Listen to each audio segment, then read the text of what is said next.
আমার নাম নার্গিস, কিন্তু এই বাড়িতে কেউ আমাকে আমার নামে ডাকত না। সবার ঠোঁটে সবসময় একটাই শব্দ থাকত, মানহুস। নার্গিস, যেমন আমি কোনো মানুষ নই, এই ঘরের ওপর চাপিয়ে দেওয়া কোনো বোঝা, যাকে বরদাস্ত করা তাদের সাধ্যের বাইরে ছিল। কখনো তো আমার এমন অনুভব হতো যেন আমি জন্মই নিয়েছি ভুল বাড়িতে, কারণ এই ছাদের নিচে আমার কোনো গুরুত্ব ছিল না। আমার মা এই ঘরের সবচেয়ে ছোট বউ ছিলেন। তিনি ভালোবাসায় ডুবে নিজের পছন্দে এই বাড়িতে এসেছিলেন, কিন্তু বদকিসমতে তিনি কখনো সেই স্থান, সেই ইজ্জত পাননি যার তিনি হকদার ছিলেন।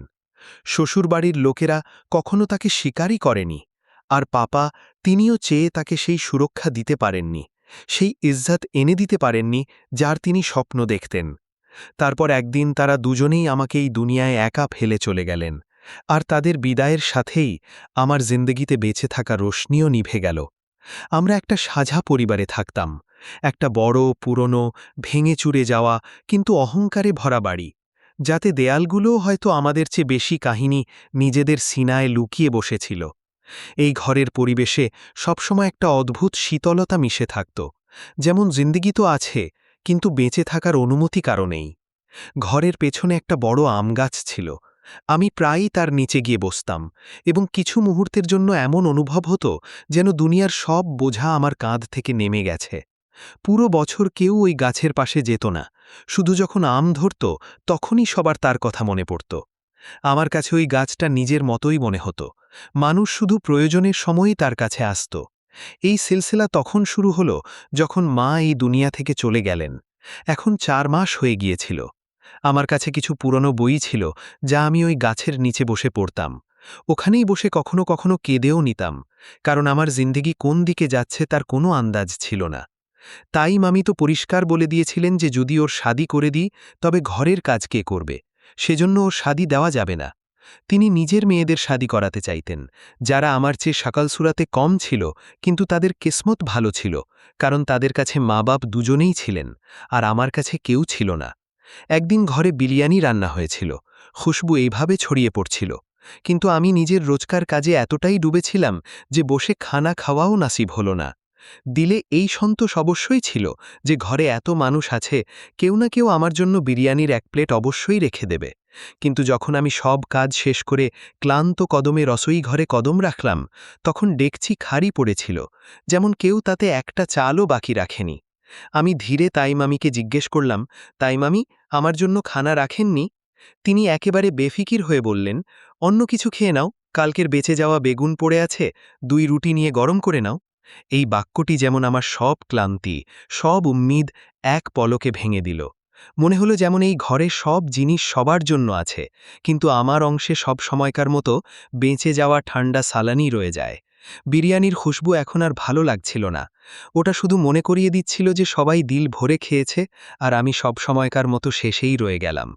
আমি কাঁদতে কাঁদতে সেই আম গাছের নিচে গিয়ে বসলাম, হাঁটুতে মাথা রেখে অঝরে কাঁদতে লাগলাম। তখনই হঠাৎ আমি বিরিয়ানির খুশবু পেলাম। আমি দেখলাম আমার পায়ের কাছে বিরিয়ানির এক প্লেট রাখা ছিল, যাতে ভরপুর চাল আর ৩-৪ বড় বটি ছিল। আমি হয়রান হয়ে গেলাম, এই প্লেট এখানে কিভাবে এলো? ওদিকে তো কেউ আসতও না। সবাই বলতো যে এই গাছে কোনো জিনিসের ছায়া আছে। একবার তাইমামির ছোট মেয়ে এখানে খেলছিল, আর অজ্ঞান অবস্থায় পাওয়া গিয়েছিল। তখন থেকে সবাই ডরাতো। আমি প্লেটটা তুললাম আর খানা খেলাম। এটা সেই বিরিয়ানিই ছিল যা ঘরে রান্না হয়েছিল। মনে হলো হয়তো কারো আমার উপর রহম হয়েছে। এখন দাদিও এই দুনিয়ায় নেই। পুরো ঘরের ওপর তাই আম্মির রাজত্ব চলত। কিন্তু তখন খিদে এত বেশি ছিল যে আর কিছু ভাবার ফুরসাত ছিল না। আমি 2 হাতে খানা খেয়ে নিলাম, পেট ভরে গেল, আল্লাহর শুকর আদায় করলাম, আর প্লেট ধুয়ে রেখে দিলাম। বাইরে আমার চাচি নিজের মেয়ের সাথে বসে বলছিলেন, বড় এসেছে এই নার্গিস বিরিয়ানি খেয়ে নেওয়ার মতো।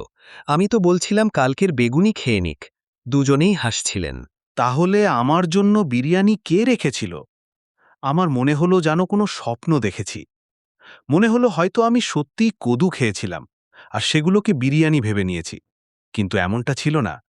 রাতে আমার খুব সুকুন ভরা ঘুম হলো। এমনিতে আমার কোনো কামরা ছিল না, স্টোর রুমে জায়গা জুটত। শীতে তো ভালো লাগতো, কিন্তু গরমে গরমে হাল বেহাল হয়ে যেত। কিন্তু সেই রাতে অনেকক্ষণ পর আমি চ্যানের ঘুম ঘুমালাম। না ঘাম, না অস্থিরতা, যেমন কোনো ঠান্ডা হাওয়া সারা রাত আমাকে ছুঁয়ে যাচ্ছিল। স্টোররুমে তো কোনো জানালাও ছিল না, শুধু একটা ভাঙাচোরা পাখা ছিল, যা চলতো এভাবে যেন কাঁদছে।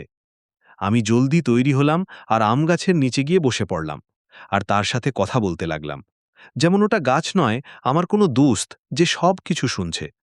আমি তাকে বললাম, তুমি কি আমার জন্য বিরিয়ানি রেখেছিলে? তারপর আমি গাছটাকে গোর করে দেখলাম। এমনিতে ওই গাছটা খুব অদ্ভুত ছিল।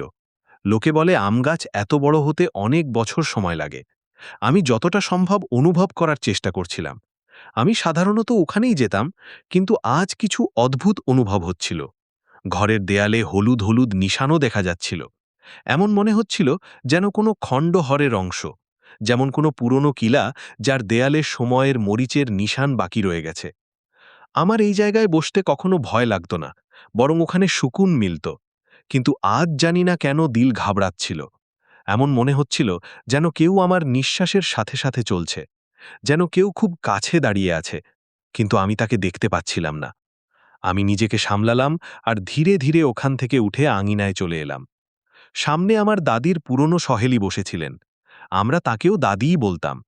তিনি মহল্লার সবচেয়ে বয়স্ক মহিলাদের একজন ছিলেন, খুব কমজোর, এতটাই যে হাতের রগ পরিষ্কার দেখা যেত।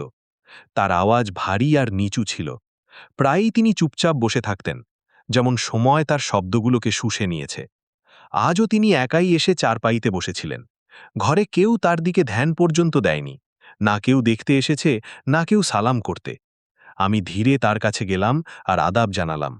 তার চেহারায় যেমন উজালা ছড়িয়ে পড়ল, যেমন অন্ধকার কামরায় হঠাৎ কোনো দ্বীপ জ্বলে উঠেছে। তিনি আমার মাথায় হাত বোলালেন আর বললেন, এক তুই আছিস যে আমাকে ইজ্জত দিস।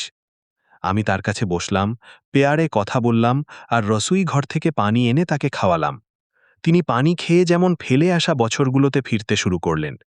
আকাশের দিকে তাকিয়ে বললেন, এমনিই চলে এলাম, দিল ঘাবড়াচ্ছিল। এই ঘরের দেয়ালে কিছু উদাসীনতা আছে, একটা খামোশি আছে যা কান দিয়ে নয়, দিল দিয়ে শোনা যায়। আমি তাকে বললাম, দাদি, একটা কথা বলুন, এই আম গাছের কাহিনী কি?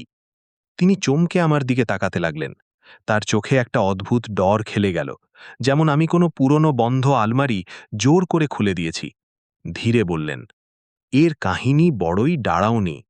আমি আস্তে বললাম, এখন আপনি বলুন না, আমি ডরাবো না।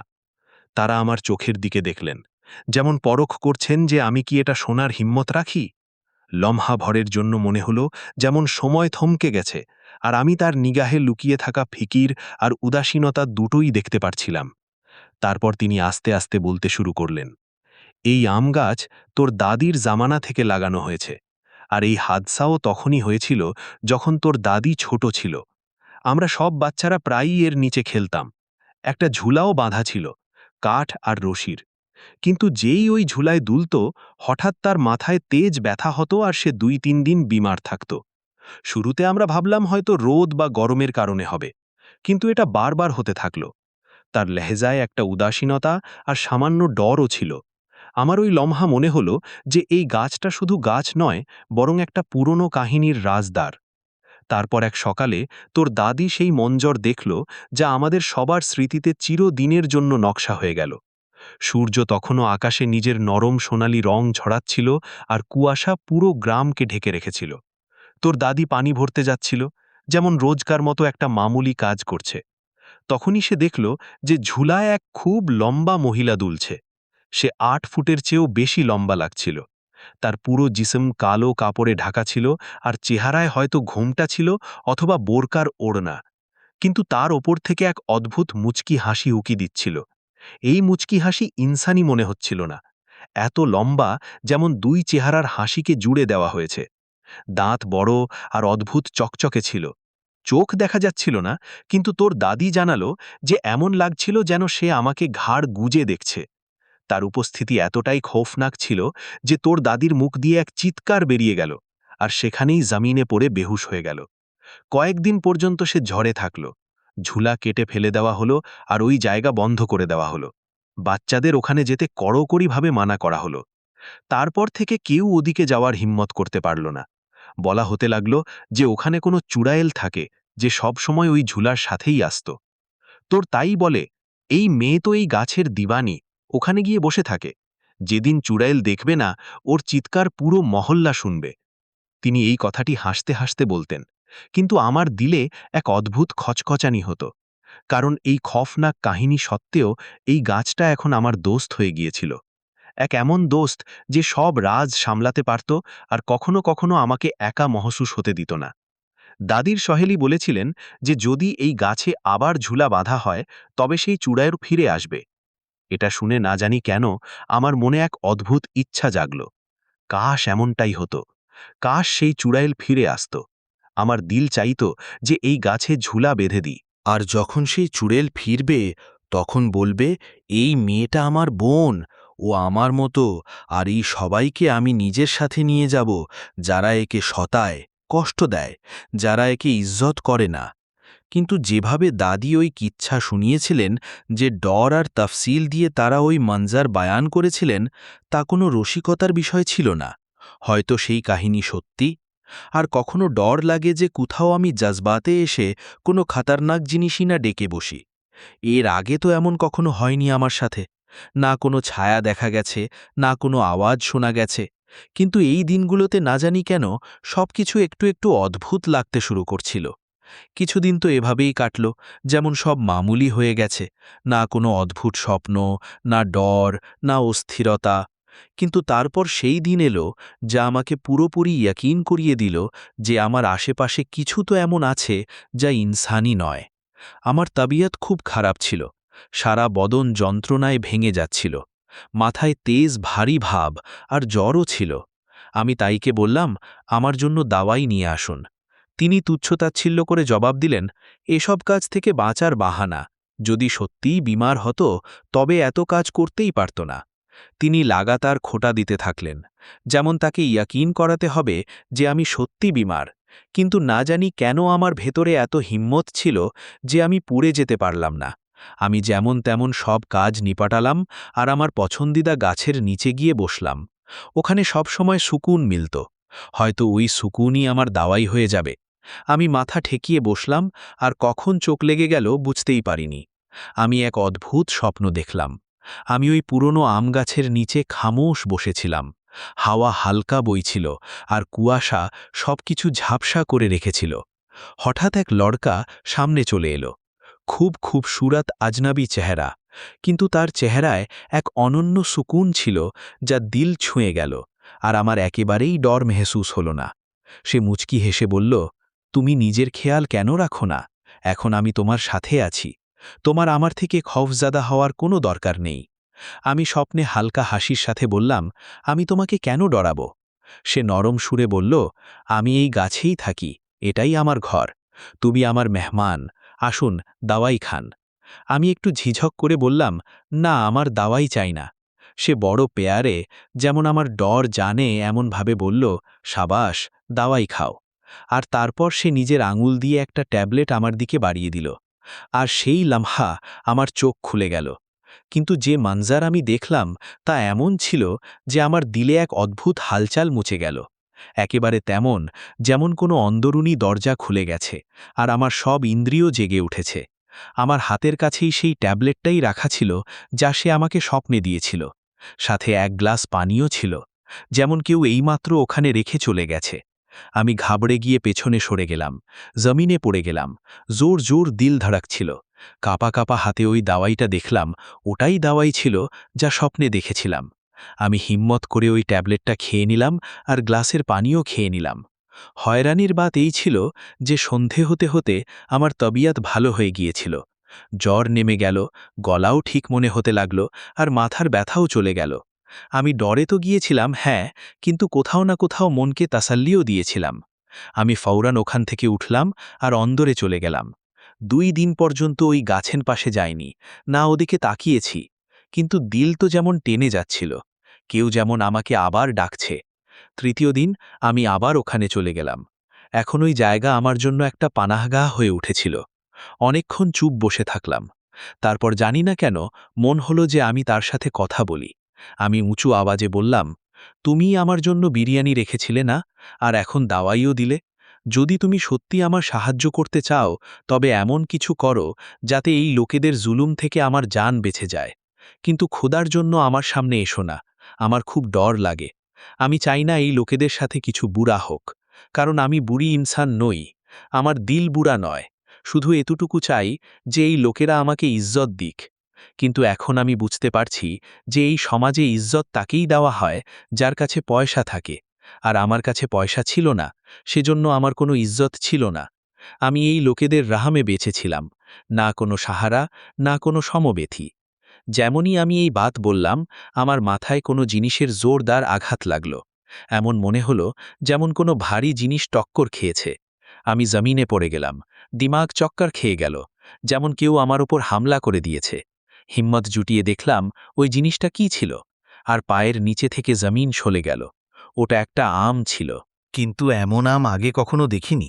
ওটা চকমক করছিল, ওটা সোনার আম ছিল।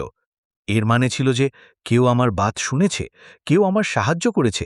আর এই সাহায্য মামুলি ছিল না, এটা আমার কিসমতের দরজা খোলার মতো জিনিস ছিল। আমার মনে ফৌরন এলো, যদি আমার কাছে পয়সা থাকবে তবে আমার কারোর দরকার হবে না, আমি সবকিছু নিজে করতে পারবো। আমি সবজি নেওয়ার বাহানা করে বাজারে গেলাম, লুকিয়ে চুরিয়ে সোনার দোকানে পৌঁছালাম, আমকে কাপড়ে জড়িয়ে নিয়ে গিয়েছিলাম যাতে কেউ শক না করে।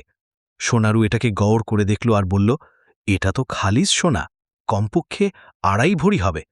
এখন আমাদের কাছে পুরো পয়সা নেই, কিন্তু 2.5 লাখ আপনাকে এখনই দিতে পারি। যখন তারা আমাকে 2.5 লাখ দিল, তখন আমার চোখে পানি ভরে এলো। আমি যেমন কোনো খোয়াবে জিন্দেগি কাটাচ্ছিলাম। সবচেয়ে আগে আমি বেকারিতে গেলাম, আর যে জিনিসগুলো আমার পছন্দ ছিল তা সব দাঁড়িয়ে দাঁড়িয়েই খেয়ে নিলাম। 2-2.5 হাজার এভাবেই খরচ করে ফেললাম। তখন গিয়ে দিলকে সুকুন পেলাম। এরপর আমি ওই সব পয়সা গিয়ে স্টোর রুমে লুকিয়ে রাখলাম। এখন প্রতিরোজ আমি এই গাছ থেকে একটা সোনার আম পেতে লাগলাম। আমি ফয়সালা করলাম যে রোজ রোজ সেগুলোকে বেচা ঠিক হবে না, সেজন্য সেগুলোকে জমা করা শুরু করে দিলাম। মনে শুধু একটাই খায়েশ ছিল, এই সময় থমকে যাক, অথবা এই খুশি আমার জিন্দেগি থেকে কখনো আলাদা না হোক। এখন আমার দিমাগে এক থেকে এক ভালো আইডিয়াজ আসতে লাগলো। হয়তো এটাও ওর দিক থেকেই ছিল, কারণ এই ঘরের লোকেরা তো আমার দিমাগ কখনো চ্যানে ভাবতেই দেয়নি। সবসময় আমাকে কমজোর আর বেবাস বলে আমার দিল ভেঙেছিল। কিন্তু এখন যেমন কোনো আজনাবী শক্তি আমার মধ্যে চলে এসেছিল। আমি ভেষ বদলে বাজারে যাওয়া শুরু করলাম, আর আলাদা আলাদা দোকানে গিয়ে ওই আম বেচতে লাগলাম। দোকানদাররা ওগুলো দেখে যে হয়রান হতো তা আলাদা কাহিনী ছিল। এখন আমার কাছে 15 থেকে 20 লাখ জমা হয়ে গিয়েছিল। আমি ইরাদা করে নিয়েছিলাম যে এই রাজ এখন কাউকে বলা যাবে না। আমি ঘরে এক মিথ্যা কাহিনী ছড়ালাম যে আমার মা বাপ আমার নামে সেভিংস ছেড়ে গিয়েছিলেন, আর এখন প্রতি মাসে আমি পয়সা পাব। আমার চাচি প্রথমে তো থতমত খেলেন, কিন্তু যখন আমি বললাম যে পয়সা আসতেই থাকবে, তখন তার চেহারায় এক অদ্ভুত লালচ, লোভ ফুটে উঠল। এই বাত শুনে আমার দিলে এক ডর বসে গেল। আমি বুঝে গেলাম যে এখন এই ঘরে থাকা সুরক্ষিত নয়, এই লোকেরা পয়সার জন্য যা খুশি করতে পারে।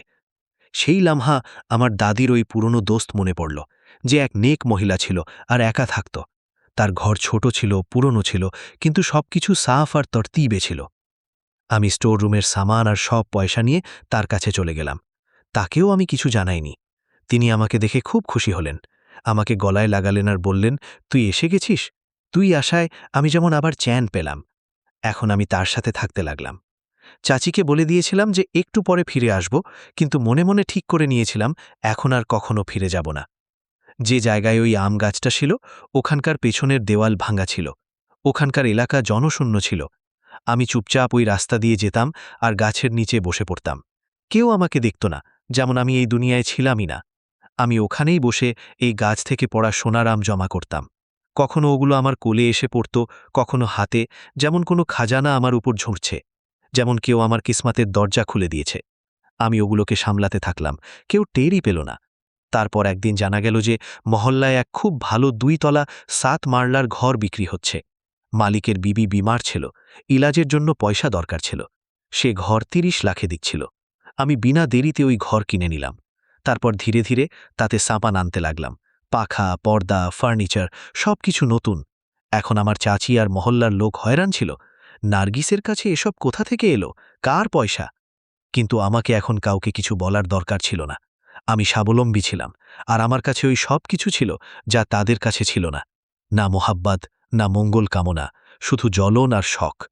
কিন্তু এখন তাদের কোনো আসর আমার উপর হতো না, কারণ আমি বদলে গিয়েছিলাম। আর হয়তো এসব ওই গাছের কারণে হয়েছিল, অথবা তার কোনো বাসিন্দার কারণে। সেই যে আমার খোয়াবে আসত আর আমার সাহায্য করত। এবার সে আবার আমার খোয়াবে এলো। কিন্তু এই মর্তবায় কিছু আলাদা ছিল। তার চেহারা আগের তুলনায় অনেক বেশি স্পষ্ট ছিল, যেমন কুয়াশা সরে গেছে আর আমি প্রথমবার তার আসল সকল দেখছিলাম। তার চোখে এক অদ্ভুত রোশনি ছিল, হালকা এক চমক, যেমন সদিও থেকে কোনো রাজ নিজের অন্দরে লুকিয়ে রেখেছে, আর এখন সেই রাজ নিজেকে জাহির করার কাছে। সে খামোশি নিয়ে কিছু লামহা আমাকে দেখতে লাগল, যেমন আমার দিলের বাত পড়ছে। তারপর বড়ই নরমভাবে কিন্তু এক গভীর সঞ্জিদগির সাথে বলল, সময় এসে গেছে যে আমি তোমাকে সত্য বলে দিই আমি কে। তার এই আলফাজ আমার অন্দর পর্যন্ত নেমে গেল, যেমন পুরো দুনিয়া লামহা ভরের জন্য থমকে গেল। তারপর সে আস্তে করে বলল, আমার নাম ফারমান, আমি একজন জিনজাদা, আর বছরের পর বছর এই আম গাছটাতে থাকি। তার আওয়াজে না ডর ছিল না ধমকি, শুধু এক সত্য ছিল যা হয়তো অনেক দেরিতে কোথাও বলার ইন্তজার করছিল। আমি খোয়াবে চমকে জিজ্ঞেস করলাম, তাহলে ওই চুড়াইল যে এখানে থাকতো সে কোথায় গেল? সে মুচকি হেসে জবাব দিল, হ্যাঁ, ওই চুড়াইলও এখানেই থাকত, কিন্তু তার মকসাদ তাকলিফ দেওয়া ছিল। সেই গাছের ভালাই চাইতো না। আমি তাকে তাড়িয়ে দিয়েছি, কারণ সে তোমার কাছে আসতে চাইত, আর আমি তাকে মানা করে দিয়েছিলাম যে যদি তোমার নুকসান পৌঁছায় তবে আঞ্জাম বুড়া হবে। তারপর সে আর কখনো আসেনি। এই খোয়াবের পর এমন মনে হলো যেমন আমার জিন্দিগির সব অন্ধকার একটা একটা করে বিদায় নিয়েছে, যেমন কেউ দিলের অন্দরে জ্বলন্ত একটা দিয়া রসান করে দিয়েছে। হালাত বদলাতে লাগলো, ফিজা বদলাতে লাগলো, আর আমি নিজেও বদলাতে লাগলাম। যে লোক আগে আমাকে বোঝা মনে করত, আমার প্রতিটা বাতের তাঞ্জ খোঁটা করত, এখন আমার বদলে যাওয়া আন্দাজ দেখে নানা রকম বাত করতে লাগলো। কিন্তু এখন এই বাতগুলোর মুখে সেই আসার হতো না যা আগে হতো। আমি এখন সেই কমজোর লড়কি ছিলাম না যে লোকেদের বাতে ভেঙে যেত, অথবা যে অন্যদের রহমে জিন্দেগি কাটাতাম, খামোশ থাকত। আমি নিজেকে উঠালাম, নিজেকে বদলালাম, আর নিজের দুনিয়া নিজের মর্জিতে বানানোর ফায়সালা করলাম। আমি নিজের গাড়ি নিলাম, ড্রাইভিং শিখলাম, নিজেকে মজবুত করা শুরু করলাম। তারপর আমি এক নতুন ঘর বানালাম। আস্তে আস্তে এক একটা ইঁট নিজে দেখে লাগালাম, যেমন নিজের মুস্তাকবিল নিজের হাতে তারাশ করছি। সময় গুজরানোর সাথে সাথে আমি বেশিরভাগ এই নতুন ঘরেই থাকতে লাগলাম। ওখানের খামোশি, ওখানের হাওয়া আমাকে নিজের মতো মনে হতে লাগল। আর তারপর সেই দিন এলো যখন আমি সবচেয়ে বড় কদম উঠালাম, ওই সবার বিরুদ্ধে যারা আমাকে জায়দাদে আমার অংশ দিতে সবসময় ইনকার করেছিল। আমি ডরাইনি, আমি থামিনি, আমি কানুনি কারাবাই শুরু করলাম। যখন অংশ তাকসিম করার সময় এলো, তখন তারা আমাকে ওই জমিন দিল যাকে তারা সবাই বেকার মনে করত। ঘাস বনে ভরা, জনশূন্য আর সবচেয়ে আলাদা পড়ে থাকা ওই জমিন যেখানে সেই পুরনো আম গাছটা দাঁড়িয়েছিল। তাদের মনে হলো যে তারা আমাকে বেকুব বানিয়ে দিয়েছে, যেমন আমার হাতে সবচেয়ে কম কিমতের জিনিস ধরিয়ে দিয়েছে। কিন্তু সত্যি এই যে আমার তো ওই টুকরোটারই খোয়াহেশ ছিল, ওই গাছের, ওই মাটির, ওই খামোশ জায়গার, কারণ আমি জানতাম যে আমার কিসমাতের আসল খাজানা ওখানেই দাফন আছে। ওই জমিনই আমার জিন্দিগি বদলানোর মতো ছিল। আর এই রাজ শুধু আমি জানতাম। তারা ভেবেছিল আমাকে কাঁদাবে, কিন্তু আমি তো সুকুন পেয়ে গেলাম। আমি 4 দেয়াল বানালাম, গাছটাকে মেহফুজ করলাম, আর তার আশেপাশে 2 কামরা বানালাম। যে পুরনো ঘর বানিয়েছিলাম তা বেচে দিলাম, আর এখানে চলে এলাম। এখন আমার কাছে ওই গাছটাও ছিল, আর আমার স্বপ্নের ঘরও। না কোনো জিনিসের অভাব ছিল, না কারো পরোয়া। প্রতি রোজ আমি এক সোনার আম আনতাম আর সামলে রাখতাম। আমার জিন্দিগিতে প্রথমবার সবকিছু আমার কাবুতে ছিল। আমি কখনো কাউকে বলিনি যে আমার সাথে কি হয়েছিল, না মহল্লাবাসীকে, না আর কাউকে। আমার কাজিনরা, যারা নিজেকে আমার চেয়ে ভালো মনে করত, এখন হয়রান ছিল যে আমার কাছে এইসব কিভাবে এলো, গাড়ি, ঘর, সহুলাত। কিন্তু আমি কখনো দেখাবাত করিনি, শুধু চুপচাপ নিজের জিন্দেগি ভালো করতে থাকলাম। আমি জানতাম যদি কাউকে এই রাজ জানা হয়ে যায়, তবে তারা হয়তো আমার থেকে এইসব ছিনিয়ে নেওয়ার কোশিশ করবে। সেজন্য আমি খামোশ থাকলাম আর সবকিছু গুছিয়ে নিলাম। এখন এটা সত্যি ছিল, আমার জিন্দিগি পুরোপুরি বদলে গিয়েছিল। আমি নিজের তানহাইতে, নিজের খামোশ খুশির সাথে পুরোপুরি মুতমাইন ছিলাম, কারণ আমি এই সব বাতকে এক রাজের মতো লুকিয়ে ফেলেছিলাম, যারা আমার কিসমতের দরজা খুলে দিল। জিনজাদা যখন যাওয়ার সময় হলো, তখন সে আরও একবার আমার দিকে ঘুরে দেখল, যেমন তার দিলে এখনও কিছু বাকি থাকে যা সে বলতে চায়। তারপর সে ধীরে বলল, কখনো ওই গাছে ঝুলা বাঁধবে না, কারণ ওই চূড়াইল এখনও কোথাও আশেপাশে ঘুরে বেড়ায়। যদি ঝুলার আওয়াজ শুনে নেয়, তবে সে ফরেন ফিরে আসবে। তার আলফাজে যে নরম ভাব ছিল, তার লেহেজায় যে অদ্ভুত সুকুন ছিল, তা আমার দিলকে পুরোপুরি ছুঁয়ে গেল। এমন অনুভব হলো যেমন সে কোনো আম জিনজাদা নয়, বরং আমার খামোশ এক মুহাফিজ। সেই মুহাফিজ যার উপস্থিতি যে কোনো ইনসানের চেয়ে বেশি মেহফুজ মনে হয়। সে এক কদম আরও কাছে এলো আর এত এতেবারের সাথে বলল, যখন পর্যন্ত আমি এখানে আছি, তোমাকে কোনো কিছুতে ডর পাওয়ার দরকার নেই। তোমার হেফাজত আমার জিম্মেদারি। আমি ওই লামহা তার চোখে সেই একিন দেখলাম, যা হয়তো আমি পুরো জিন্দেগিতে কোনো ইনসানের চোখে পাইনি। তার এই আলফাজ আমার দিলে এমনভাবে নেমে গেল, যেমন কোনো গরম হাত ঠান্ডা দিলে রেখে দেওয়া হয়েছে। ওই দিনের পর অদ্ভুতভাবে আমার অন্দর থেকে ডর খতম হতে লাগল। রাতের অন্ধকার, গাছের সরসরানি, জনশূন্য রাস্তা কিছুই আমাকে আগেকার মতো ডরাতো না। আমার মনে হতো যে কোথাও না কোথাও কোনো না কোনোভাবে সে সত্যিই আমার আশেপাশে থাকে, খামোশ, অদৃশ্য, কিন্তু সবসময় আমার খেয়াল রাখা। এখন আমার কাছে সবকিছু ছিল, এক ঘর, গাড়ি, ইজ্জত, আর সবচেয়ে বেড়ে সেই ইতমিনান যা বছরের পর বছর আমার অস্তিত্ব থেকে গায়েব ছিল। কিন্তু এই সব রসান লামহার মাঝে এক এমন জিনিসও ছিল যা আজ পর্যন্ত আমার চোখকে নাম করে দেয়, আমার মা বাপের ইয়াদ। যেমন খুশির প্রতি কদমে তাদের অভাব এক নরম চোট হয়ে মনে জেগে ওঠে। কতবার দিল চাইল যে কাশ এই সব লামহা তাদের সাথে বাড়তে পারতাম, কাশ একবার তারা আমার সামনে বসে থাকত, আমি তাদের কোলে মাথা রেখে কাঁদতে পারতাম, তাদের বলতে পারতাম যে তাদের বেটি জিন্দিগির প্রতিটা কড়াকড়ি একা ঝেলেছে আর তারপরও মজবুত দাঁড়িয়ে আছে। প্রায়ই ভাবি যদি তারা জিন্দা হতেন, তবে আমার বদলে যাওয়া হালাত দেখে কত খুশি হতেন। হয়তো মা আমার মাথায় হাত বুলিয়ে বলতেন, আমি জানতাম তুই করতে পারবি, আর পাপা ফাখার নিয়ে গর্বিত হয়ে মুচকি হেসে আমাকে নিজের বাহুতে ভরে নিতেন। কিন্তু জিন্দিগি সবসময় মোকাম্মাল হয় না। প্রতিটা কামিয়াবির সাথে কোনো না কোনো অভাব, কোনো না কোনো অপূর্ণতা রয়েই যায়।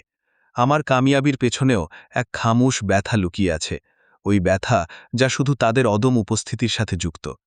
কখনো কখনো এমন মনে হয়, খুশির সবচেয়ে উঁচুতে গিয়েও ইনসান নিজের আসল অভাবকে ভুলতে পারে না, আর আমার অভাব সবসময় আমার মা বাপই থাকবেন।